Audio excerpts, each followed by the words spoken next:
नमस्कार, मैं मोहन कुमार आजाद। आप देख रहे हैं फिल्म सिटी टाइम्स। आइए देखते हैं आज की खास खबरें।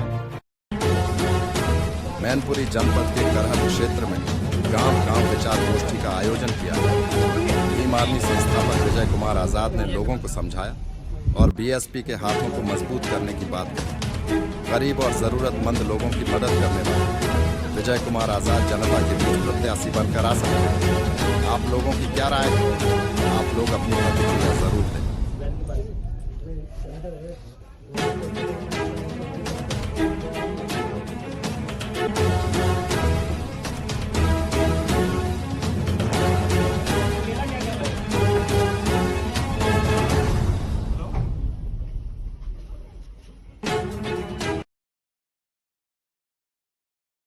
लोकसभा चुनाव में यूपी विधानसभा सीट से 10 विधायक अब सांसद बन चुके हैं। ऐसे में ये सीटें खाली हो चुकी है। जल्द ही यूपी में इन सीटों पर उपचुनाव होने वाले हैं। उपचुनाव को लेकर सभी पार्टियों ने कमर कसनी शुरू कर दी है। कौन कहां से चुनाव लड़ेगा, इसको लेकर भी फैसला लगभग हो गया है।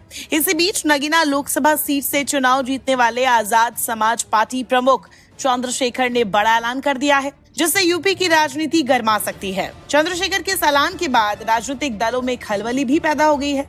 चर्चा है कि चंद्रशेखर का ये ऐलान अखिलेश और मायावती और बीजेपी के लिए भी उपचुनाव में टेंशन बढ़ा सकता है।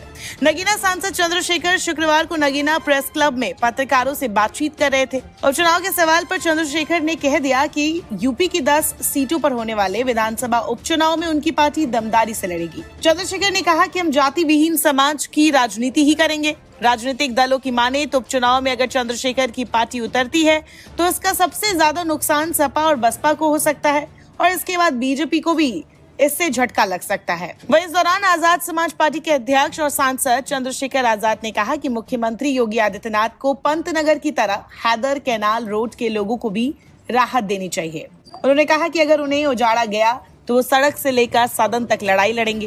उन्होंने कहा हैदर कैनाल रोड के लोगों को राहत देने का रास्ता मुख्यमंत्री योगी आदित्यनाथ चाहे तो निकाल सकते हैं। उन्होंने इसका दौरा भी किया। उन्होंने सलाह देते हुए कहा कि एलिवेटेड रोड को ऊपर से बनाया जा सकता है। मुख्यमंत्री पंतनगर के लोगों की तरह यहाँ के लोगों को भी न्याय दे।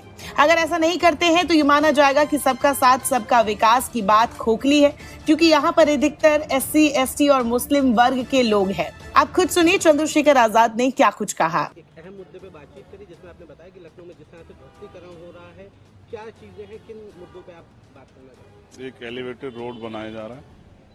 उस एलिवेटेड रोड के नाम पे एक बहुत बड़ी आबादी, जिसकी जो लगभग 16 किलोमीटर की हैदर कैनाल रोड, उसमें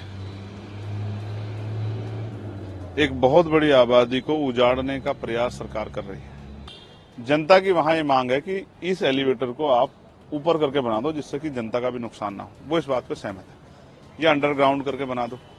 मैं विकास को गलत नहीं मानता, लेकिन विकास जनता को, गरीबों को कुचल के नहीं होना चाहिए। अमीरों को एलिवेटर से सुंदर तारे दिखाने के लिए गरीबों के आसियानों को बुलडोजर से नहीं कुचलना चाहिए। ये तो सरकार का जवाब देना है। क्या वो दलितों से, क्योंकि वहां मोस्टली 60-70% आबादी दलितों की, दलितों में भी बहुत हाशिए पे सफाई का काम करने वाले, छोटा मोटा रोजगार करके पेट पालने वाले, मेहनत मजदूरी करने वाले, वो लोग जो बहुत सक्षम लोग नहीं है, वो लोग वहां रहते हैं। वहां मुस्लिम समाज के लोग रहते हैं, वहां पिछड़े वर्ग के लोग रहते हैं, वहां अपर कास्ट के लोग भी रहते हैं। तो मेरा सवाल मुख्यमंत्री, क्या मुख्यमंत्री इन सब के विरोधी हो गए? क्या मुख्यमंत्री इन गरीबों को कुचलना चाहते हैं? मुख्यमंत्री को जवाब देना पड़ेगा। अगर ऐसा सरकार नहीं करती तो फिर मजबूरी में हमें उनके साथ आंदोलन बैठना पड़ेगा, क्योंकि हम अपने लोगों को उजड़ने के लिए नहीं छोड़ सकते। इस बीच चंद्रशेखर ने बताया है कि पदाधिकारियों से बातचीत के बाद फाइनल हो चुका है कि आने वाले उपचुनाव में सभी 10 सीटों पर मजबूती के साथ पार्टी चुनाव लड़ेगी। राजनीतिक जानकारों की माने तो आजाद समाज पार्टी के उपचुनाव में उतरने से बीएसपी के साथ सपा और बीजेपी के दलित वोट बैंक पर भी असर पड़ सकता है। साफ है अब राज्य में बीजेपी से लेकर एसपी और बीएसपी सभी की चिंताएं बढ़